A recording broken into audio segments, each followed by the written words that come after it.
Quelle était la place de l'Église de façon centrale et suprême?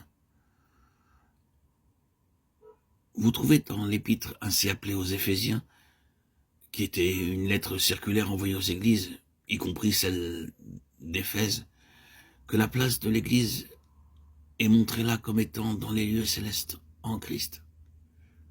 C'est la note qui retentit dans toute l'épître aux Éphésiens. En premier lieu, béni de toute bénédiction spirituelle dans les lieux célestes en Christ, assis avec lui dans les lieux célestes, puis le ministère dans les lieux célestes. C'est pourquoi les dominations et les autorités dans les lieux célestes. Ainsi, en lisant cette lettre, vous continuez jusqu'à la fin, et c'est alors la guerre dans les lieux célestes. Notre lutte est donc dans les lieux célestes. En vertu de l'état de justice par le moyen de la foi, l'Église est représentée comme ayant une position spirituelle au ciel.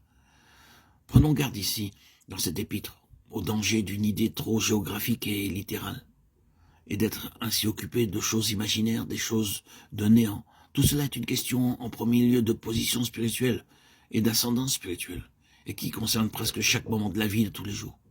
Je veux dire que toute cette question d'être dans les lieux célestes s'applique très souvent à des cas tels que laver la vaisselle. Vous pouvez être dans les lieux célestes tandis que vous lavez la vaisselle. Ou il peut en être tout autrement. Ce qui vous concerne, cela dépend de l'état d'esprit dans lequel vous le faites. Commencez à vous plaindre et à grommeler. C'est un travail trop servile pour un enfant de Dieu, un héritier du royaume des cieux. Imaginez-moi devant faire ceci, et vous n'êtes pas dans les cieux. Mais que votre attitude soit celle-ci, eh bien, c'est en vérité un travail très servile, mais faisant toutes choses pour la gloire de Dieu. Et vous vous trouvez dans les lieux célestes. C'est une question spirituelle, une question morale, une question de puissance morale, dans un sens spirituel. C'est là la signification des lieux célestes.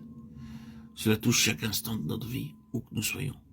Ne pensez pas qu'il vous faille échapper à ce corps mortel, et être sur un nuage, et vous envoler quelque part là-haut. Ce n'est pas cela, être dans les lieux célestes. Ainsi donc, cette position est une question d'ascendance sur la puissance du dragon, du serpent, appelé le diable et Satan, de l'accusateur des frères, de celui qui séduit toute la terre, une question de position spirituelle plus élevée. C'est là la position de l'Église. Vous ne pourrez jamais être là si vous êtes sous un esprit de condamnation, si vous êtes sous un esprit d'accusation, si vous êtes occupé avec votre propre moi misérable. Vous êtes ailleurs que dans les lieux célestes. Ainsi, retenons bien que cette justice qui vient de la foi représente une position spirituelle d'ascendance sur l'ennemi.